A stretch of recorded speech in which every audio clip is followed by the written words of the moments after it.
I still remember the exact moment everything changed. It wasn't a dramatic explosion or a shocking revelation. It was quieter than that. More devastating.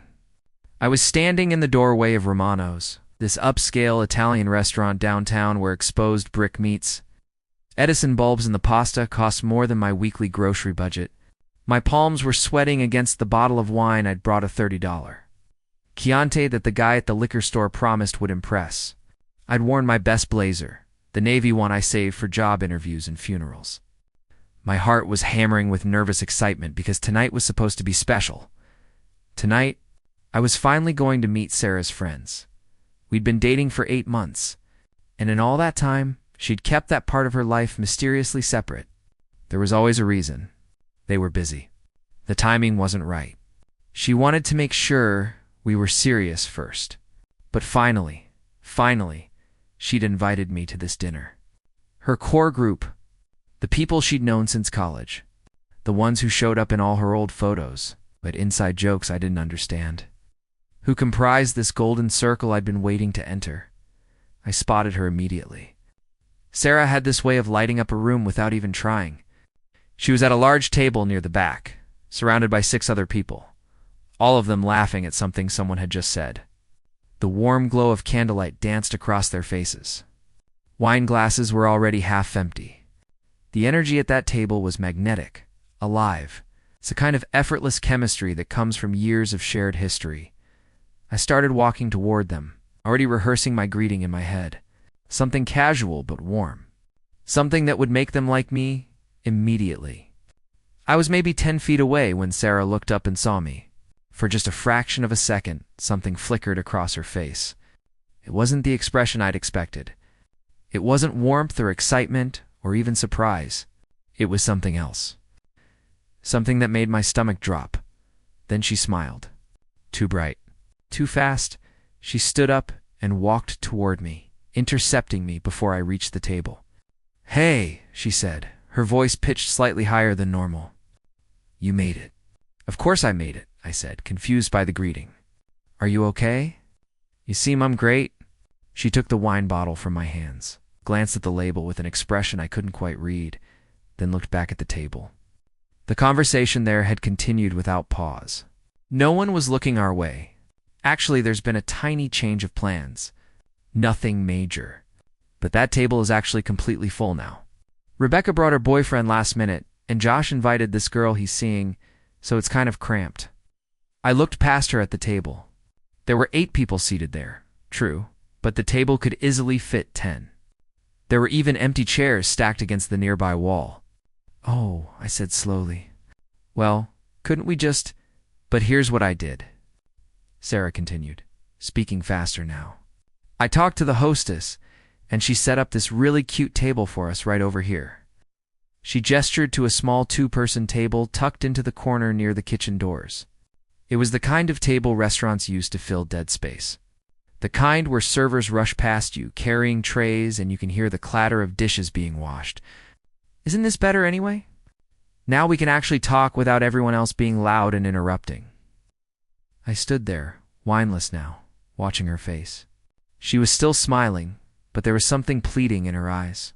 Something that was asking me not to make a scene, not to ask questions, not to look too closely at what was happening, and I didn't. Not then, I said. "Sure, yeah, this is fine." We sat at that corner table while her friends laughed and talked 15 feet away. Every few minutes, someone from the group would get up to use the bathroom or take a phone call, and they'd walk right past us. Most of them didn't even glance our way. One girl, Madison, I think her name was, actually made eye contact with me, and then immediately looked away like I was invisible. Like I was a stranger she had no obligation to acknowledge. Sarah tried to make conversation, but it felt hollow. She kept glancing over at her friend's table, tracking their conversation even while talking to me. When someone there said something particularly funny, and the whole group erupted in laughter, she would turn and look, a wistful expression crossing her face. Then she'd catch herself and turn back to me, smile plastered on, asking me about my day in a tone that made it clear she wasn't really listening to the answer. I ordered the cheapest pasta on the menu. The kitchen doors kept swinging open next to our table, bringing blasts of heat and the sound of shouting chefs. I could see her friends from where I sat. They ordered appetizers for the table, shared bites of each other's entrees, made toasts I couldn't hear.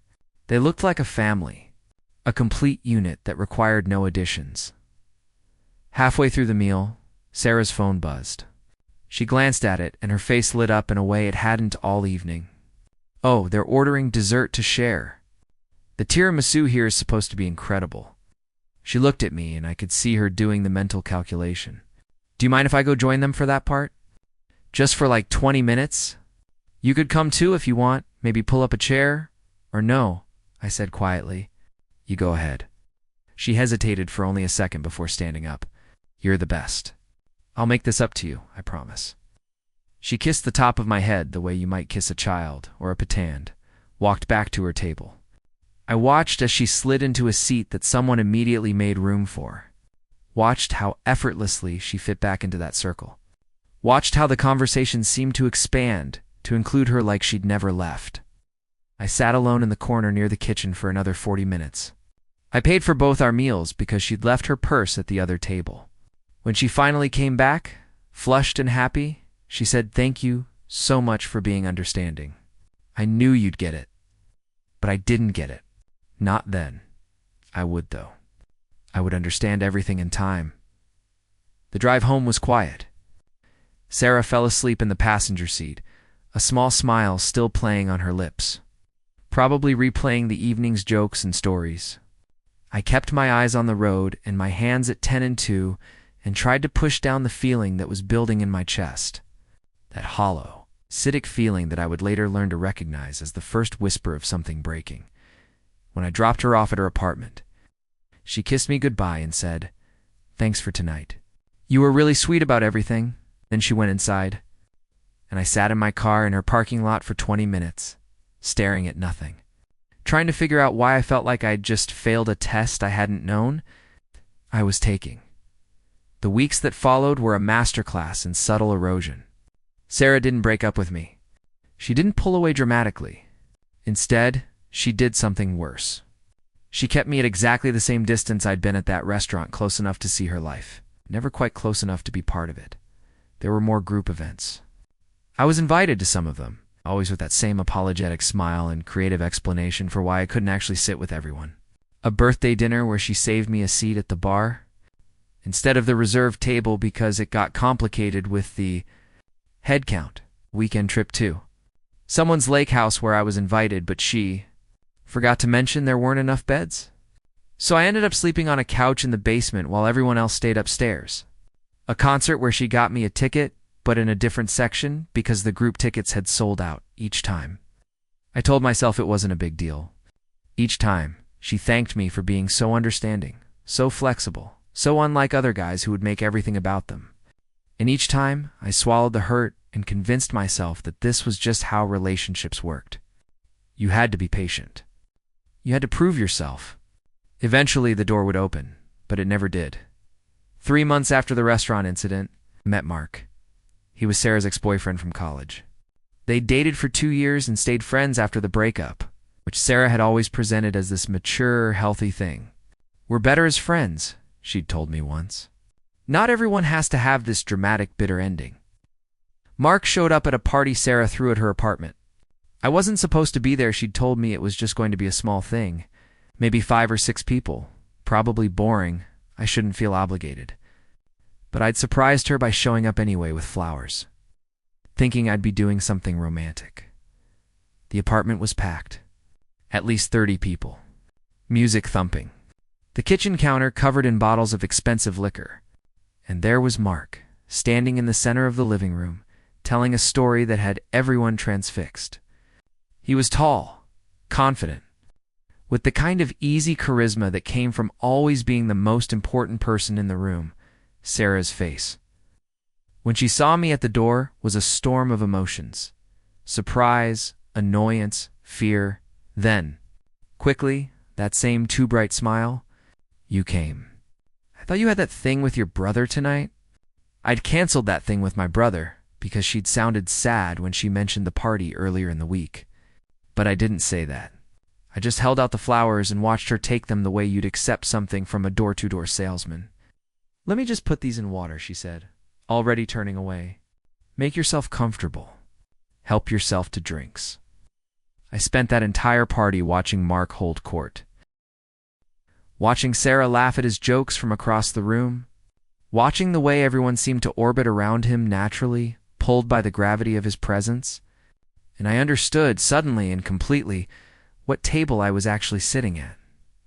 I wasn't at the kids' table. I was somewhere worse. I was at the table of someone who was there but didn't matter. Someone who could be forgotten without consequence. Someone whose absence wouldn't even be noticed until you needed. Someone to take out the trash or pick up the tab. I left that party without saying goodbye. Sarah texted me 3 hours later. "Where did you go?" "Was looking for you." I didn't respond that night. Or the next day. On the third day, she called, "Are you mad at me about something?" Her voice was genuinely confused, like she couldn't fathom what she might have done wrong. "No," I lied. "Just been busy." "Okay, good." I was worried. "Listen, a bunch of us are going to this new brunch place Sunday. I'd invite you, but let me guess," I interrupted. "They don't have enough room." There was a pause. When she spoke again, her voice was cooler. "That's not fair. You're making it sound like I'm excluding you on purpose, aren't you?" Oh my God, here we go. I knew this was going to happen eventually. "You seemed different, but you're just like every other guy, aren't you? Everything has to be about you. My friends, my time, my whole life has to revolve around." I hung up. My hands were shaking. In 8 months together, we'd never had a fight. Never even had a serious disagreement.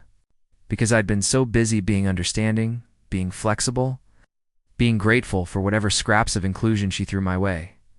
She texted, "Wow, really mature. Then you know what? Maybe we need to take a break. I can't be with someone who's going to be jealous of my friendships." Then I thought you were different. I thought you understood me. I turned off my phone and sat in my apartment in the silence, feeling something that had been bending for months finally snap. Here's the thing about being excluded. It's not just about the specific moments. It's about what those moments tell you about your value. Every time Sarah chose a table I couldn't sit at, she was making a statement about where I belonged in her life. And I had accepted it. I had thanked her for it. I had apologized when I finally questioned it. That night, I made a decision. Not a revenge plot, not yet. Just a quiet promise to myself. I would never again sit at a table where I wasn't wanted. More than that, I would build my own table. And I would be very, very careful about who I invited to sit there. The next morning, I blocked Sarah's number. Not out of anger, though there was plenty of that. But out of clarity. She'd shown me exactly what she thought of me for 8 months straight. I'd just been too desperate to see it. I threw myself into work. I was a graphic designer at a small marketing firm, the kind of job that was fine, but not particularly fulfilling. I'd always had ideas for starting my own thing, building my own client base, but it seemed risky. Safer to stay where I was. Safer to be grateful for what I had. But safety, I was learning, was just another word for settling. I started taking freelance projects at night. Small stuff at first, logos for local businesses, website designs for startups. I was good at it. Better than good. I had this ability to understand what people wanted even when they couldn't articulate it themselves. Within 3 months, I was making more from freelance work than my regular job. Within 6 months, I quit the firm. My old boss, Patricia, called me irresponsible. "You're throwing away stability for a pipe dream," she said. "Do you know how many freelancers fail in the first year?" I told her I'd rather fail at my own table than succeed at someone else's. She didn't understand. Most people didn't, but I did. Building my own business was terrifying and exhilarating in equal measure. There were nights I ate ramen and wondered if I'd made a catastrophic mistake. There were moments I almost went crawling back to my old job. But then, something would happen. A client would love a design. A project would come through. Someone would recommend me to someone else, and I'd feel it. That feeling of building something that was mine. Something no one could take away or exclude me from. A year after the restaurant incident, my business was thriving. I'd hired 2 other designers. We'd landed a contract with a mid-sized tech company. I'd moved into a better apartment. I was dating someone new, Amanda, who introduced me to her friends on our second date and made sure I felt included in every conversation. And then one day, I got a message request on Instagram. From Sarah, "Hey stranger, long time. I know things ended weirdly between us, but I've been thinking about you lately. Heard through the grapevine that you started your own design company. That's amazing. Really proud of you. Would love to catch up sometime if you're open to it." Coffee. I stared at that message for a long time. A year ago, it would have filled me with hope. The idea that she'd been thinking about me, that she'd heard about my success, that she wanted to reconnect it, would have felt like vindication. But now, it just felt transparent. I clicked on her profile. Her recent posts told a story. Mark the charismatic ex featured prominently in photos from 6 months ago. Then he disappeared. Her captions got vaguer, more melancholic. Quotes about finding yourself and knowing your worth. The classic signs of a breakup. I didn't respond to her message. 3 days later, another one came. I know I probably don't deserve a response. I was really shitty to you, and I've been doing a lot of thinking about that.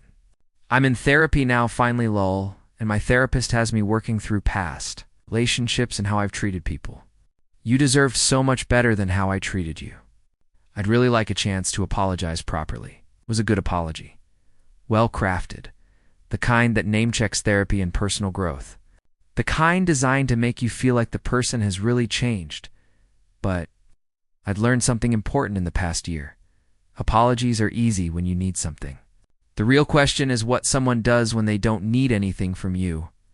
I finally responded, "I appreciate you reaching out. I'm glad you're working on yourself. I think it's best if we keep moving forward separately. Take care." Her response came within minutes. "Wow, okay. Guess you're still bitter. I was trying to make amends, but clearly you're not evolved enough for that. Good luck with everything." And there it was. The real Sarah, the one who apologized right up until you didn't give her what she wanted. Then suddenly you were the problem. You were the one who wasn't evolved enough. I blocked her and went back to my life, but the universe, it seemed, wasn't done with Sarah and me quite yet. 6 months later, my company landed its biggest client to date, a national restaurant chain looking to rebrand. The contract was worth more than I'd made my entire first year of business. They wanted a full visual identity overhaul, new logo, new website, new marketing materials, social media templates. The works. The kickoff meeting was scheduled at their corporate headquarters downtown. I showed up 15 minutes early, portfolio in hand, wearing a suit I'd actually bought instead of borrowed. I was meeting with their VP of marketing and the executive team. I was led into a glass conference room. And there, sitting at the head of the table, in a crisp white blouse and navy blazer, was Sarah. Our eyes met. Her professional smile faltered for just a second before she recovered. "Mr. Chen," she said, standing to shake my hand like we were strangers. "Thank you so much for coming in. We're really excited about this potential partnership." I shook her hand, feeling the surreal absurdity of the moment. "Thank you for the opportunity." The meeting was supposed to be an hour. It lasted 3. Sarah was in full professional mode, and I had to admit, she was good at her job. Sharp questions. Clear vision. She'd obviously climbed the corporate ladder since we'd dated. She was the decision-maker in the room. Everyone else deferred to her, and she was watching me the entire time with an expression I couldn't quite read.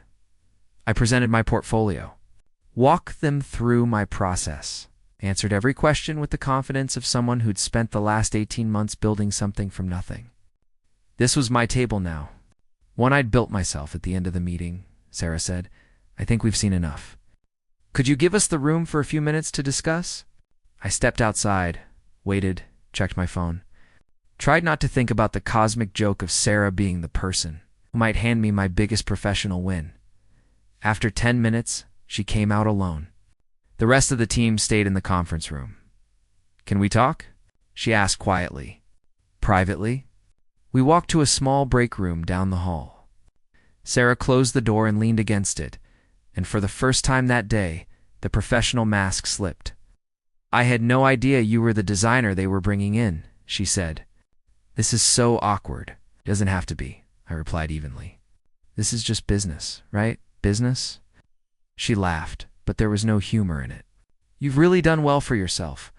I'm not surprised. You were always talented. I didn't appreciate it when we were together. Sarah, no. Let me finish. Please. Right. She took a breath. I was terrible to you. I know I tried to apologize before and you weren't interested, and I get that. But seeing you today, seeing what you've built, I need you to know that I know I fucked up. I kept you at arm's length because I was still hung up on Mark. I used you as this safe option while I waited for him to want me back. And when he finally did, I dropped you without a second thought. Then when it didn't work out with him, I thought I could just come back, like you'd be waiting. God, I was so arrogant. I didn't say anything. Just let her talk. The thing is, she continued, I've been watching your work for a while now. Even before we set up this meeting. When I heard your company name, I thought it might be you, but I wasn't sure. Then I saw your portfolio online, and I knew. And I pushed for the team to bring you in because your work is genuinely the best I've seen. This isn't about us. This is about what's right for the company, okay? I said slowly. So what are you saying?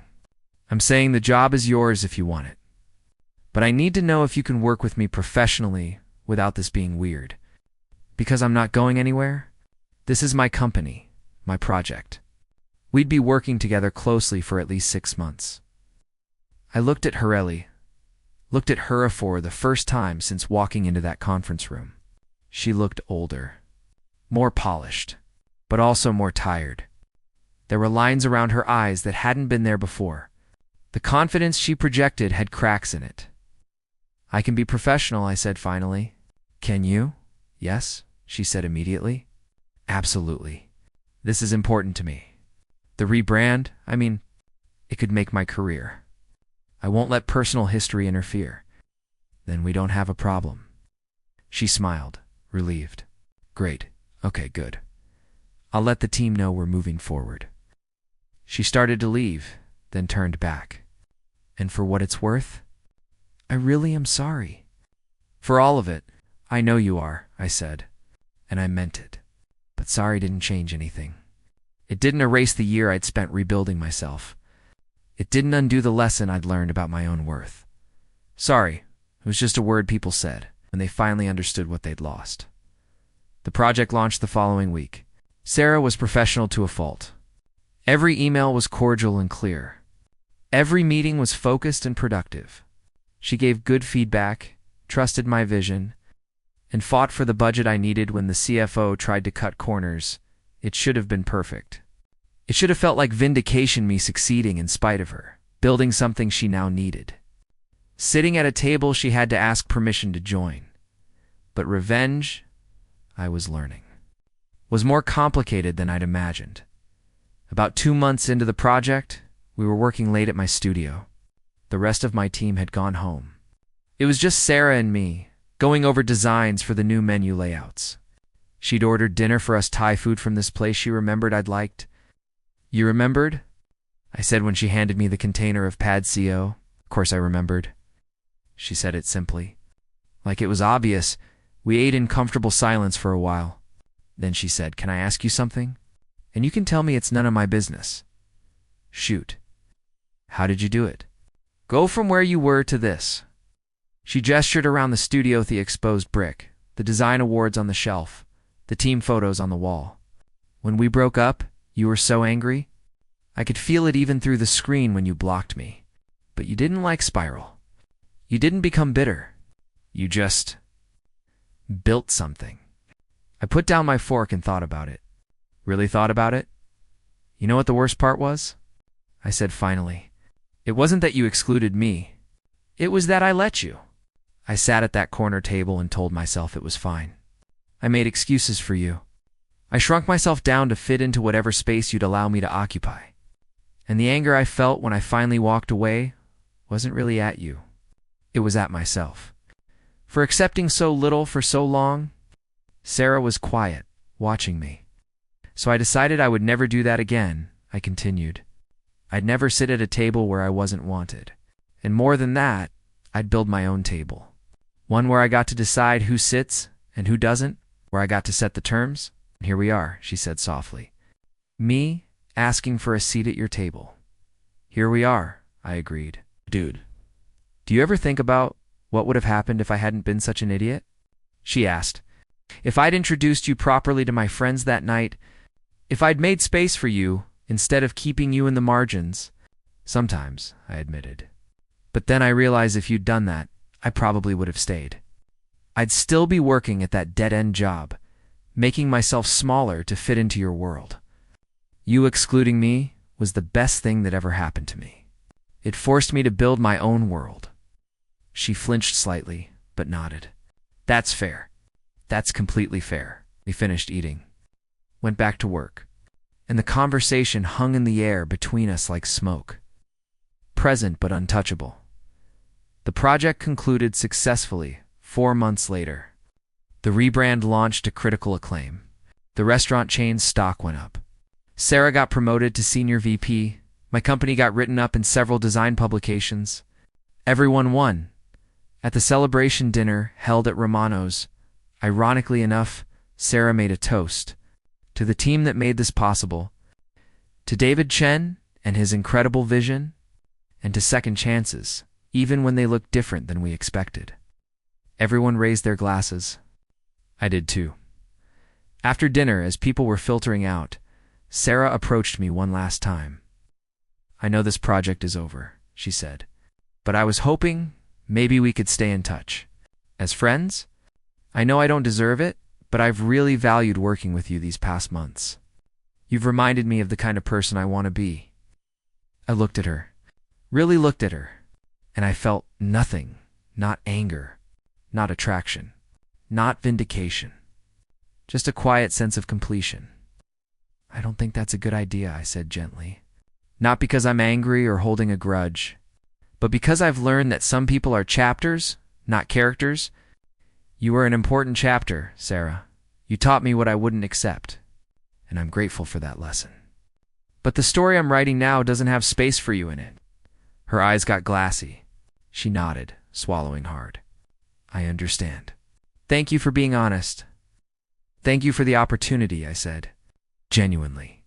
This project changed everything for my company. We shook hands, professional, cordial, final.